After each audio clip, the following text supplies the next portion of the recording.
Newport news leaders hope that a demolition blitz will help beautify the city and attract new homeowners in some lower income neighborhoods. 10 Side's Brandi Cummings is here to explain what they are doing tonight. Brandi? Well, Tom, Newport News is putting homeowners in the southeast part of the city on notice. They are aggressively trying to get people to fix their old, vacant, and unsafe properties.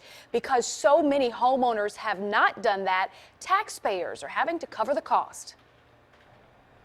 It would be an eyesore in any neighborhood, so the city of Newport News is doing something about old homes like this. Newport News is not fertile ground for buying property and just allowing it to rot in place. And Harold Roach, the director of Newport News Codes Compliance, wants to put a stop to it. This map shows all of the vacant structures in southeast Newport News, from code violations to liens, nearly 300 problem properties in that area alone. In some cases, we've got privately owned property that's not being maintained and it's behind on taxes and has liens assessed against it.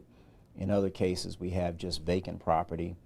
Some of it may be city-owned, may be owned by other city agencies. 10 on Your Side got to see the folders kept detailing pictures and correspondence related to several vacant properties. The Codes Compliance team says they make every effort to reach owners, sending them letters trying to tell them about the problems so the owners can get them fixed. I'd like for people to understand that, you know, if you're going to buy property in Newport News, particularly if you intend on renting it out, then you're going to maintain it to the same standard that you would in other parts of Newport News or in other cities. Roach says for safety, the city cuts grass and boards up the old homes, but it's costing thousands of dollars. He says 80 vacant and unsafe structures could soon be demolished because the owners have not made efforts to get the homes up to code. That means on average at $8,000 each, the city could have to cover the cost of $640,000 in demolition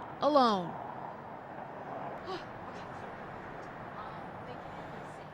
So even if a property is demolished, it would still belong to the owner, but there will be liens and fees attached to that land. That money, when it's recovered, would compensate the taxpayers for having to foot the bill for these demolitions. Now, if the property was to be sold, the liens and fees would have to still be paid. On wavy.com, we will put the cost of demolitions for the past few years so you can see how much this problem is actually costing taxpayers. I'm Brandi Cummings, 10 on Your Side.